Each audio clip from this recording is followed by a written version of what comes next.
बेटी हूँ, मैं माता हूँ, मैं बलिदानों की गाथा हूँ, मैं श्रीमद् भगवद गीता हूँ, मैं द्रौपदी, मैं सीता हूँ, मैं द्रौपदी हूँ, मैं सीता हूँ। पुरुषों की इस दुनिया ने मुझे कैसी नियति दिखलाई, पुरुषों की इस दुनिया ने मुझे कैसी नियति दिखलाई। कभी जुए में हार गए, कभी अग्नि परीक्षा दिलवाई, कभी जुए में हार गए, कभी अग्नि परीक्षा दिलवाई। कलयुग हो या सतयुग हो, इल्जाम मुझी पर आता है, क्यों घनी अंधेरी सड़कों पर चलने से मन घबराता है। मैं डरती हूँ, मैं मरती हूँ, जब सफर अकेले करती हूँ। डर का साम्राज्य बढ़ता है, कोई साया पीछा करता है। मेरी मुट्ठी बन जाती है, दिल की धड़कन बढ़ जाती है तरल पसीना माथे पर, दिल में मेरे घबराहट है। जाने ये किसका साया है, जाने ये किसकी आहट है, जाने ये किसका साया है, जाने ये किसकी आहट है। अंधेरे में उन हाथों ने मुझको बाहों में भींच लिया, एक ने मुंह पर हाथ रखा और एक ने आंचल खींच लिया। नारी के सम्मान को मिलकर तार तार सा कर डाला, मर्यादा के आंचल को फिर जार जार सा कर डाला। मारा है मुझको, पीटा है, बालों से मुझे घसीटा है, फिर बर्बरता की उन सारी सीमाओं को तोड़ दिया। उन घनी अंधेरी सड़कों पर फिर मुझे तड़पता छोड़ दिया। सन्नाटे में चीख रही थी, खून से लथपथ हो गया। सबने तस्वीरें खींची, कोई मदद को आगे न आया। कोई मदद करो, कोई मदद करो, कोई मदद करो। ये चीख चीख कर चीख भी मुझसे रूठ गई। जब होश में आई, इस समाज की बातें सुनकर टूट गई। परिवार की बदनामी होगी, सब मुझे यही समझाते हैं। ये नई उम्र के लड़के हैं, थोड़ा तो बहक ही जाते हैं। अरे भूल जाओ जो हुआ उसे, ये लड़के बच ही जाएंगे। तुम लड़की हो, दुनिया वाले तुम पर ही प्रश्न उठाएंगे। क्यों कोई नहीं था साथ में, क्यों निकली अकेली रात में? क्या मेकअप था, क्या गहने थे, क्या छोटे कपड़े पहने थे? ये प्रश्नों की भूल भुलैया में सच्चाई कहीं खो जाती है। सब भूल जाओ कहने वालों, क्या तुम्हें शर्म नहीं आती है? सब भूल जाओ कहने वालों, क्या तुम्हें शर्म नहीं आती है? कैसे भूलूं उन रातों को, कैसे भूलूं उन रातों को, मुझको छूते उन हाथों को, उन सारी तकलीफों को। कैसे भूलूं उन चीखों को? मेरे शरीर की चोट तो बस कुछ दिन में ही भर जाएगी, लेकिन मन की पीड़ा सारी उम्र साथ रह जाएगी। सब भूल जाओ, सब भूल जाओ, सब भूल जाओ कहने वालों। याद रखो ये आखिरी गलती आपकी भी हो सकती है। याद रखो ये आखिरी गलती आपकी भी हो सकती है। कल सड़क पर बेसुध बहन या बेटी आपकी भी हो सकती है। कल सड़क पर बेसुध बहन या बेटी आपकी भी हो सकती है। और इस एहसास से बढ़कर कोई दर्द नहीं हो सकता है। जो नारी का अपमान करे वो मर्द नहीं हो सकता है। जो नारी का अपमान करे वो मर्द नहीं हो सकता है। जब सदा मौत की लागू होगी सारे दोषी लड़कों पर, फिर कोई लड़की नहीं मिलेगी खून से लथपथ सड़कों पर। फिर कोई लड़की नहीं मिलेगी खून से लथपथ सड़कों पर। तो आओ प्रण लो मेरे साथ और ये आह्वान करो, तो आओ प्रण लो मेरे।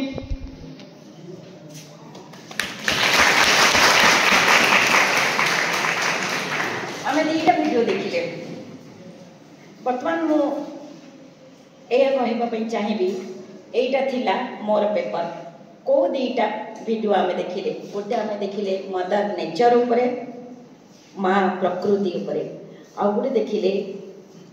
नारी उपरे। मोर पेपरटा थिला ए दुईटा को मिसई देला परे इको फेमिनिज्म।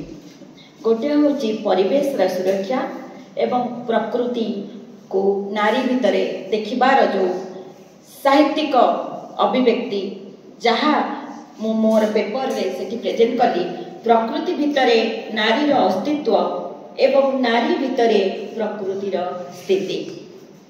ताहाको आमर ओडिया साहित्य रे किपरि लेखा जायछि। कारण ओडिया रो अध्यापिका भाबरे मोर एटा दायित्व थिला जे जेहेतु भारत वर्षर प्रत्येक राज्यरू जणे जणे आसीचंती, तेणु मु मध्य मोर ओडिया साहित्य आम ओडिशा को निश्चित भाव में सेठी प्रतिनिधित्व करने उचित। सेठी पाई मु एही विषयटी को निर्वाचन करी कि मु जेहेतु मो परिवेश सुरक्षा विषय सब बेले चिंता करे, परिवेश को बहुत भल पाए एवं गोटे नारी भाव में गोटे फेमिनिस्ट भाव में मु सब बेले नारी सशक्तिकरण विषय काम करी आसी, बहुत बही लिखी। से मु ए दीटा को जिते बड़े मिसेबा चाहिए मते मिलला इको फेमिनिज्म, जहाँ आम ओडिया कहूचे परिवेश नारीवाद। ए परिवेश नारीवादर स्वर मते आम ओडिशार पश्चिम ओडिशार जने विख्यात लेखक आदित्येश्वर मिश्रंकर लेखनी रे मिलिथिला। मु बहु वर्ष धरी तांकर लेखा को पढ़ुଥିଲି। मते तांकर देशांतर उपन्यास रे देखागला जे परिवेश नारीवाद को नहीं लिखित एक सर्वोत्तम उपन्यास। मु मोहर सेही पेपर टी को दुई भाग रे विभक्त करथिली। जति मु टिके अनुरोध करिवि सुब्रत सर को से हाँ या परे गोटे स्क्रीन आसब। हाँ literature is the mirror of the society. मते से प्रश्न करा जाई थांता जे साहित्य कौन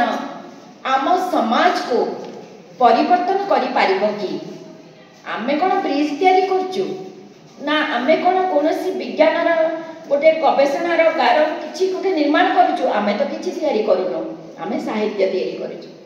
सेति पाई मोर मेसेज थिला literature is the mirror of the society. जहाँ समाज रे हुए ताहा ही तो साहित्य रे प्रतिफलित हुए। तेणु मु जेतेबेले आपण को साहित्यर कथा कहिबी सेतेबेले आपण जानिबे जे मु समाजर कथा कहूची। तेणु मु मोर पेपर रे मु दुई प्रकारर कथा कहबा पई चाहिथिली। आमे पाश्चात्यर जो शिक्षा देखुचे जो थियोरी पार्ट ते देखुचे जहाँ इको फेमिनिज्म बोली कहूचे, भारतीय ज्ञान दर्शन रे मध्य सेही परिवेश नारीवादर कथा बारंबार कह जाइछे। मु प्रथम भाग रे रखिथिली वेस्टर्न थियोरी जहाँ को यू बने फ्रेंच रे से गोटे बही लिखिथिले 1974 मसीहा रे। सेही थारे से प्रथमे इको फेमिनिज्म शब्दटी को से सेही व्यवहार करथिले। किंतु ता पूर्वरो राचेल कैरल तांकर स्प्रिंग साइलेंट स्प्रिंग नामक पुस्तक रे एही कथा को से उठेइथिले कि हमर कैपिटलिस्ट सोसाइटी हमर पूंजीवादर जो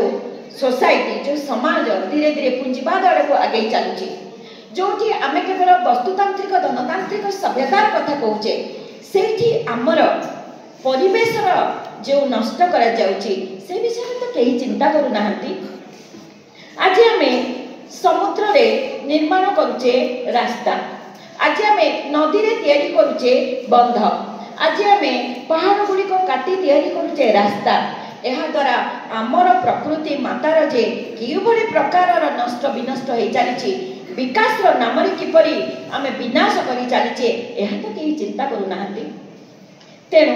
जो प्रथम विश्वर कथा कह जाउची, जो डेवलप्ड नेशन र कथा कह जाउची, जो विकसित राष्ट्र कथा कह जाउची, जो पूंजीवाद र कथा कह जाउची, प्रथमे सेही थारु स्वर उठिथिला 1974 मसीहारू आरंभ होइतिला एही इको फेमिनिज्म र कथा। मो मोर सेही विषय रे किंतु देखैली जे भारतीय न्याय शास्त्र गुडी करे भारत रे जो सांख्य फिलोसफी अछि, जो वेद वेदांत उपनिषद स्मृति संहिता पुराण सबुठी किंतु प्रकृति को माँ भाव रे देखा जाइछि। तेणु जो पाश्चात्य सभ्यता रे आमे इको फेमिनिज्म रा परिवेश नारीवाद रा कथा कहूचे बा इको क्रिटिसिज्म परिवेश साहित्यर कथा कहूचे, ताहार स्वर किंतु एही भारत वर्ष रे 5000 वर्ष धरी सुना जाई सारिछि। तेणु तो आज आमे एबे भी आमे गंगा को माँ भाव रे पूजा करूचे, गोवर्धन पर्वत को पूजा करूचे, गंगा आरती करूचे। एमिति कोनोसी भारतीय नाही जहार दांडरे तुलसी वृक्ष जे नाही। आमे आज पिपल गछ को, आमे आज बर गछ को, लिंब गछ को, तुलसी गछ को, अँवड़ा गछ को आमे पूजा करूचे। आम भारत वर्षर आदिवासी माने प्रकृति को देवता भाव से ग्रहण करिसंती। कौनसी आदिवासी केबे प्रकृति को छाड़ी रही पारि नाही। तेणु भारत वर्षर पुरातन सभ्यता एवं संस्कृति एवं परंपरा परिवेश को सबुबले गुरुत्व दे आसी। तेणु भारतीय प्रादेशिक साहित्य रे आमे परिवेशर वर्णना भी देखा पाऊ। से राधानाथंकर हो किंबा से गंगाधर मेहरकर हो किंबा आमे ओडियार साहित्य रे एपर्यंत आधुनिक साहित्य रे शत्रुघ्न पांडव हुंतु किंबा से प्रतिभा राय हुंतु, समस्त साहित्य रे आमे परिवेशर ध्वनि प्रतिध्वनि शुणीचु। तेणु सही पेपर रे मु देखैथिली कि आमे पाश्चात्य प्राच्य सभ्यता रे आज जो करुण क्रंदन सुना जाउची परिवेशर, कहीं साहित्य रे आमे नारी सहित जो इको फेमिनिज्म कहा गला प्रकृति एवं नारी किपरि अंगांगी भाव रे जड़ित जदि आम स्क्रीन रे जदि ऊपर स्क्रीन को आम जा जोठी आम देखा आप देखु जोठी आम देखा देखु प्रकृति एवं नारी संपर्क किपरि नारी से कृषक माने जेतबे कृषि करती से आम देखा कृषि क्षेत्र में स्त्री लोक मैंने केते काम करूथांती नुहे से स्त्री लोक मैंने परवर्ती स्क्रीन रे आम देखा मुहरे केते सुंदर हस खुशी फुटी उठुचे कारण नारी एवं प्रकृति सब बेले अंगांगी भाव में जड़ित होकर रही एक रे नारी प्रकृति सहित ये जड़ित आम मन पकाऊ आम माँ को क्या टे काशकफ हो गले तुलसी पत्र महू मिसई निश्चित खाइबा को दियंती एमिति किछि किछि छोट छोट तुटुका करंती जो आम देहर शरीर रोग भला हो जाए एक रे माँ माने बा घर नारी माने सब प्रकृति सहित जड़ित होकर थांती दुई रे हेला प्रकृतिर बा नारीर जेपरी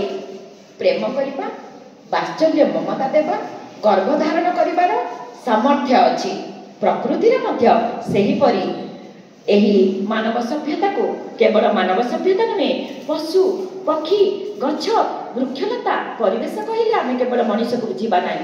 आम बुझा यही अनंत कालू यही बसवास कर आसुवा प्रकृति को जो प्रकृति रे छोट छोट चढ़ई भी अच्छा से माकड़ भी अच्छा से गाई भी अच्छा से बाघ भी अच्छा से हाथी भी अच्छा एवं जिते आम विकास नाम विनाश आड़ को गति करुचे केउ दुरावस्था दे से पशुपक्षी माने गति करुचंती लक्ष लक्ष वर्ष धरी जो पक्षी माने थिले आज से माने देखा जाऊ नाहंती डायनोसर परिका पशु मध्य आज पृथ्वी पक्षर अंतर्ध्यान हो सारे ताहले आगामी भविष्य में जेतेबेले आम मनीषर दौरात्म्य सही पारिबनी ए पृथ्वी जेतेबेले आज आम यही विकास ना रे गछ गुड़िक काटी चलीचे आज आम रास्ता निर्माण करुचे डिफरेस्टेशन करुचे तेणु यार प्रभाव में आम प्राकृतिक दैवी दुर्विपाक बढ़ी चली ग्लोबल वार्मिंग जो आज हिमालय कौन पृथ्वीर बहुत बड़ बड़ गिरी शृंग गुड़िक बरफ तरली चली बरफ तरलिबा द्वारा समुद्रर जो स्तर ताहा वृद्धि घटुची आगामी किछि वर्ष भितर आमर अंडमान निकोबर बॉम्बे उपकूल एवं पृथ्वीर मालदीव्स परिका अनेक अंचल समुद्र भितर लीन हो प्राकृतिक दैवी दुर्विपाक को रक्षा करने आमको परिवेश संतुलन बजाय रखा पड़ो परिवेश प्रदूषण को कमाइबा पड़ो लक्ष लक्ष गाड़ी जो मोटर धुआं जाउची आमे दिल्ली रे देखिचे पिला माने मास्क देकी वर्तमान जाउचंती कारण सेमानकु शुद्ध अम्लजान मिलु नाही आज हम पृथ्वी रे जल स्तर कमी चलीची आज वायु प्रदूषण हो चली आज पहाड़ को खंड खंड करी रास्ता तैयारी करा जाउची आज नदीर गर्भ को नदीर जो डायरेक्शन अच्छी ताहाको मध्य बदला जाउची विज्ञान ना रे आज डिस्ट्रक्शन चली सेहि पाई सोशियोलॉजिस्ट वंदना शिवा मारिया माइज भाम प्लामोर एमानकर बही सब मु सेठी पढ़िली सेठी मो आर्ट डेमोक्रेसी विषय रे जानिली सेठी मु जानिली जे पृथ्वीर महान चिंतनायक माने वर्तमान क्लाइमेट चेंज जो परिवेशर परिवर्तन होची ता विषय से माने गवेषणा करूचंती भाम प्लामोर को विषय रे ऑस्ट्रेलिया रो भाम प्लामोर जति जन अध्यापिका वर्तमान से मृत ताकर ना को से बदलाई देइचंती एवं गोटे पहाड़र नाम रे से निजर नाम रखिचंती केते भल पाउथिबे प्रकृति को से ताकर बही रे लिखिचंती तांको संगरे पानी भितरे जेतेबेले से कोनोसी गुटी झरना पाकु जानती पानी भितरे थिबा पत्थर माने तांको संगरे कथा कहंती आश्चर्य अभिभूत होई गली मो जेतेबेले मो वंदना शिवा को बही पढिली जेतेबेले मो बिना अग्रवाल को बही पढिली पत्थर भी कथा हुए आमे तो आपु जानिथिलु पत्थर होची जड़ पत्थर देहरे जीवन नाही गछ भी कथा हुए गछ ता ऊपर जेतेबेले विपद मारी आसे से आख पाखर गछ मानकु सतर्क करि दिए हाँ पशु माने पक्षी माने किछि आवाज करते ध्वनि करते कथा कहते किंतु गछ भी कथा हुए पहाड़ भी कथा हुए बाली भी कथा हुए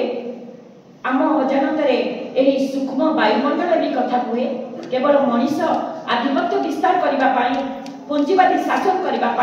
प्रकृति एवं नारी को एक पितृतांत्रिक सभ्यता ताहार जो पितृतांत्रिक सभ्यता बोली आम जहाँ इंग्राजी में पैट्रियार्कल बोली कहूँ ताहार जो गोटे सप्रेस कर रखापी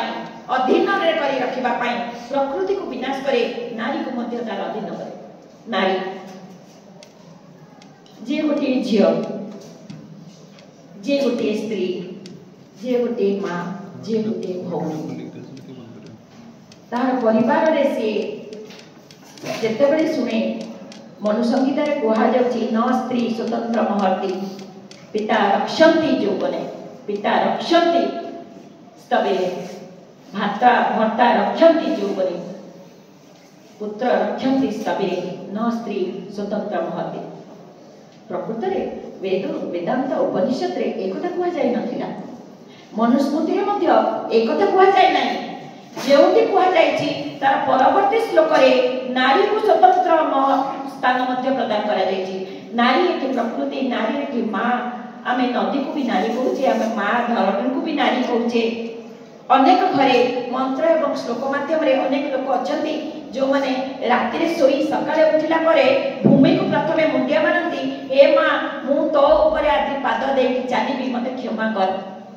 अनेक मंत्र करा सूर्य को आराधना करा सकाळे उठिले हिंदू सूर्य को प्रार्थना करे पृथ्वी को प्रार्थना करे वायु को प्रार्थना करे हिंदू बहुत सारा मंत्र अच्छी जहाँ अदृश्य भगवान बोली ए प्रकृति को स्वीकार कर आमे जदि जगन्नाथ को देखा से लिंब काठरे तैयारी एवं हिंदू सभ्यता ही प्रकृति को आराधना कर तेणु हिंदू सभ्यता ए प्रकृतिर सुरक्षा आमको सदाबले मंत्र देती जहाँ आज आम विज्ञान पुंजीवादी राहुग्रास पड़े विज्ञान जो लोभ आमको देखा जाउची जो मार्केट कल्चर आसी जो पुंजीवादी सभ्यता आमको बजार सभ्यता आकर्षण करी आज आम हत्या कर चलू स्त्री जाति को एवं प्रकृति को ताहले मोर बहिरे मु जो आदित्यश्वर मिश्र कथा कहली से सबुबले तांकर रचना माध्यम रे प्रकृति विषय कही नारी विषय रे नारी को किपरि अत्याचार करा जाउची शोषण करा जाउची आज पुंजीवादी सभ्यता रे नारी को मध्य गोटे कमोडिटी हिसाब रे निया जाइची गोटे वस्तु भाबरे ग्रहण करा जाइची आज कौन से गोटे चलचित्र देख जदि नारी अंग प्रदर्शन न होची से चलचित्र देखिबा पई केही जिबे नै आज गोटे पुरुषर जदि गोटे अंग वस्त्र विज्ञापन आम देखा सेठी भी नारी टी ठिया हो जाउची कहीं ना नारी आज निजको भी वस्तु भाव में विज्ञापित करुच्ची आज ये पुंजीवादी सभ्यता नारी को आम आज देखा भारत वर्षर क्यों कोण ना जो रेप करा जाऊ नहीं गैंग रेप करा जाऊ नहीं आज नारीर सुरक्षा पर प्रश्नबाजी उठी प्रकृति जमी आमको तार कोड़े धरिले आम कर्षण करुचे आम धर्षण करुचे आम विनाश करुचे सेहीपरि नारी को मध्य पितृतांत्रिक सभ्यता पुंजीवादी सभ्यता द्वारा नारी को मध्य पुरुषर यह पुरुष कहले मु आपण मानको सेक्स विषय रे कहू नाही मु जेंडर विषय रे कहूची पुरुषतांत्रिक मानसिकता विषय रे कहूची यह पुरुष बोली कहले हमर बापा हमर भाई आम मानको कुहा जाऊ नाही अनेक नारी अछंती जो माने कि ए पुरुषतांत्रिक मनोवृत्तिर शिकार से माने शाशु हो गला परे बहु को अत्याचार करती तेणु तांकर मानसिकता को मध्य आमे कहबा पितृतांत्रिक मानसिकता जहाँ को पैट्रियार्कल बोली कह जाउची मोर शेष भागटी मु कहबी पिला माने कहले अनेक कथा कि मु कहि परिबी किंतु मु जे गवेषणा करबा पई जाईथिली जदि मोर छात्र छात्री को भितरे मु सेही भावनाटी को आज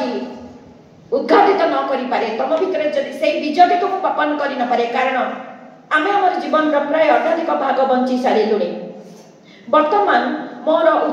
उत्तर पीढ़ी उपरे तम मानक उपरे ही आम विश्वर भाग्य निर्भर करुचे तमे माने सेही माने जो माने आम पृथ्वी को वर्तमान बंचेइब तुमे माने ही सेही दुर्बल मानक रक्षा करिब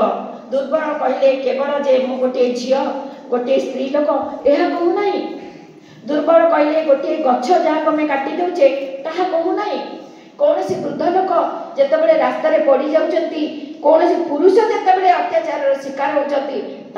रक्षा करने आमर कर्तव्य यही जो देशांतर एवं बाघ बोले हुंटी भालू बोले हुंटी जो दुईटी भाग को मुझे उपस्थापन कली विश्वास कर पिला माने सेठार हमर नेशनल फेलो डॉक्टर सच्चिदानंद महांती मध्य उपस्थित थिले जेते जन सेठी उपस्थित थिले बहुत बुद्धिजीवी थिले प्रत्येक को आखिरे सेतबेले लुह देखा देला एपरि कोन लिखा जाई पारे प्रकृति भितरे नारी नारी भितरे प्रकृति प्रकृति को जेपरि शोषण करा जाउची नारी को मध्ये सेपरि शोषण करा जाउची मु मोर पेपर रे दुई गोटी कथा देखैथिली नारी रो एवं प्रकृति रो संबंध किपरि एवं गोटे मेटाफर भाबरे उपमा देई नारी भितरे प्रकृति प्रकृति भितरे नारी नारी भी माटिए प्रकृति भी माटिए नारी संतान प्रसव करे गछरे फूलटिए फुटे फलटिए धरे तेणु से भी तो माँ से भी गर्भ संचार करुची ताको भी कष्ट होची आमे फूलटिए तोड़ी आनुचु आम मुंडरे लगाउचु आमे भाबी पारु ना से गछटी को केते कष्ट होउतबो नुहे आमे डिनामाइट लगई पहाड़टी को ब्लास्ट कर देउचु पहाड़ को दिखंड कर देउचु रास्ता तैयारी करूचु